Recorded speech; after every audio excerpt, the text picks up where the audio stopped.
पूर्वी खबर। আমিও তো 5 বছর পৌর নিগম চালিয়েছিলাম। কই একদিন তো দেখান তো যে 5 বছর একজন কেউ জলের জন্য রোড ব্লক কোথাও হয়েছিল, কাউকে ডেপুটেশন দিতে হয়েছিল? একটা ওয়ার্ডে কাউন্সিলর দেখান তো যে ডেপুটেশন দিয়েছিল, বিরোধী কাউন্সিলরদেরকে বলছি, কেউ ডেপুটেশন দিয়েছিল যে আমার ওয়ার্ডে কাজ হচ্ছে না? তখন কি করে হতো তাহলে? এখন কেন হচ্ছে না? आसनसोल नगर निगम द्वारा रेल पार इलाके को वंचित करने के आरोप लगाते हुए आज पूर्व मेयर सह भाजपा नेता जितेंद्र तिवारी के नेतृत्व में मंगल पांडे सेतु के समेत धरना प्रदर्शन किया गया।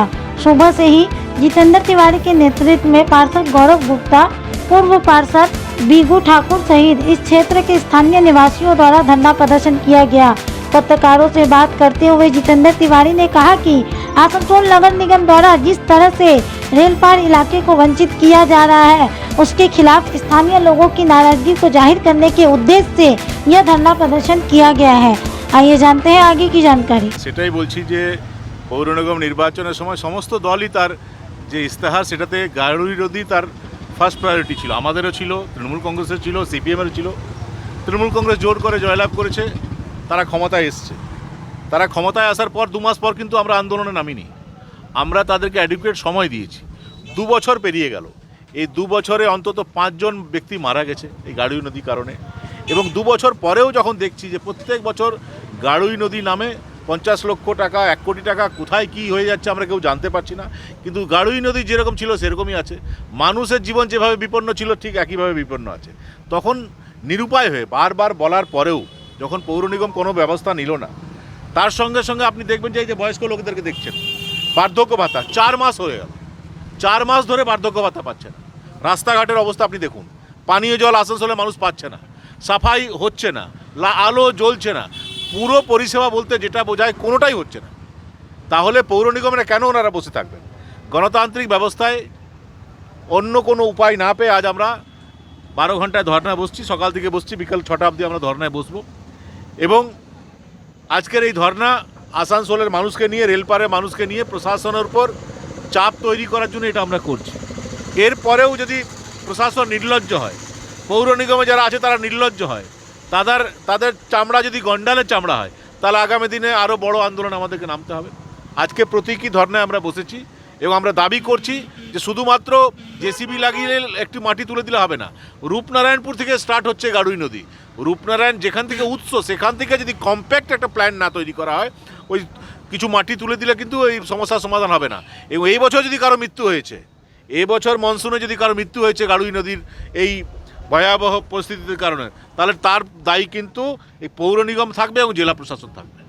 বলছি গাড়ুই নদী এর জন্য একটা কমিটি গঠন করা হয়েছিল, সেই কমিটি পরিদর্শন করা হয়েছে বিভিন্ন। আর আমি বলছি যে প্রত্যেক বছর এরকম প্রত্যেক বছর কমিটি, ওই কমিটি কিছু না, এটা গাড়ুই নদী নামে 50 লক্ষ টাকা, 1 কোটি টাকা নিজেদের মধ্যে ভাগ করবে, কে কত পাবে তার জন্য কমিটি। মানুষকে পরিষেবা দেওয়ার জন্য এই কমিটি হয় না, আমাদের ট্যাক্সের টাকায়। তৃণমূল কংগ্রেস টাকা তোমরা চুরি করো না, আমরা তো বলতে যাচ্ছি না। বালি, কয়লা, লোহার টাকা তো খাচ্ছ, আমরা তো বলতে যাচ্ছি না। কিন্তু আমাদের করের টাকা, আসানসোলে মানুষের করের টাকা তোমরা ভাগ করে নেবে নিজেদের মধ্যে। আর গাড়ুই নদীর যা অবস্থা থাকলো সেটাই থাকবে। মানুষ বিধবা ভাতা পাবে না, বার্ধক্য ভাতা পাবে না, মানুষ পানীয় জল পাবে না, রাস্তাঘাট হবে না। আপনি বলুন না, যে রাস্তার সামনে আমরা দাঁড়িয়ে আছি দাঁতকা রোড, রেলপারের সবচেয়ে চলন্ত রোড, এটা দেখুন কি অবস্থা আছে। তাহলে কি আমরা বসে থাকবো? এবং ওরা ধরে নিয়েছে যে না, কে কি করবে আমাদের। হ্যাঁ, এটা ঠিক যে আমরা তো ওনাদের সঙ্গে ডান্ডা নিয়ে লড়াই করতে পারবো না, কিন্তু গণতান্ত্রিক ব্যবস্থা যে লড়াই আছে সে লড়াই তো আমরা করবোই। এর আগে তো কাউকে বসতে হয়নি, এর জবাব দিতে হবে না ওদেরকে। কী ভেবে নিয়েছে যে আসানসোলকে বঞ্চিত করে যাবে? কলকাতায় মা ফ্লাইওভার হোক, ঠিক আছে, বাবা ফ্লাইওভার হবে, ভাইপোর ফ্লাইওভার হবে, আর আসানসোলে কিচ্ছু হবে না। আসানসোল থেকে হাজার হাজার কোটি টাকা রেভিনিউ হিসেবে কলকাতায় যাবে, কলকাতাকে আরও সুন্দর করে সাজানো হবে, আর আসানসোলকে ধ্বংস করে দেওয়া হবে। আর আসানসোলে বাসী হিসাবে আমরা এসে বসে মেনে নেব?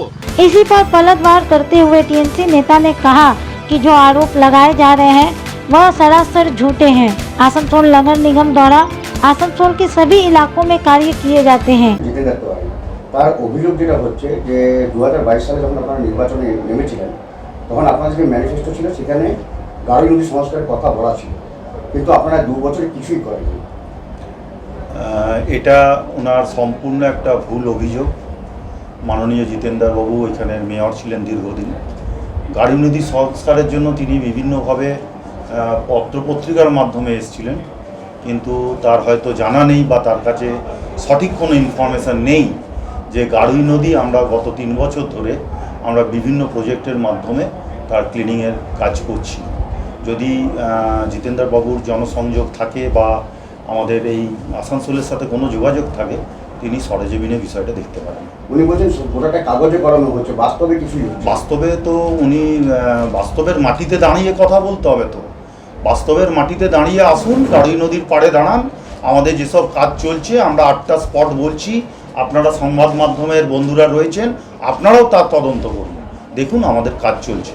আমরা প্রত্যেক বর্ষার আগে এবছরও আমাদের মাননীয় মেয়র এবং কমিশনার সাহেব তাদের অত্যন্ত উদ্যোগের সাথে তারা কাজ করেছেন এবং আমরা 8টা স্পটকে নির্বাচিত করেছি। কালীপাহাড়ি থেকে রেলপাড়ের ভেতর, রূপকথার সামনে, ডিপোপাড়ার সমস্ত স্পটগুলোকে আইডেন্টিফাই করে আমরা কাজ করছি। উনি মানে যেটা অভিযোগ যে গাড়ুই নদী সংস্কারের নামে 50 লক্ষ থেকে 1 কোটি টাকা স্যাংশন হয়, গোটা টাকাটাই তৃণমূল খেয়ে নিচ্ছে।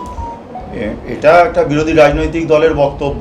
বাস্তবে তিনি এই চেয়ারে বসেছিলেন, আসানসোল কর্পোরেশন মেয়রের চেয়ারে। তিনি জানেন কিভাবে কাজ করা হয় এবং যদি এই ধরনের অভিজ্ঞতা তার আছে, সেই অভিজ্ঞতা থেকে তিনি বলছেন। আমাদের এই ধরনের অভিজ্ঞতা নাই, আমরা কাজ করি মানুষের জন্য। अब तक के लिए बस इतना ही। फिर मिलेंगे अगली खबर में। हर खबर के लिए हर पल देखते रहे पूर्वी खबर। देखते रहें पूर्वी खबर। पूर्वी खबर, नजर सब पर।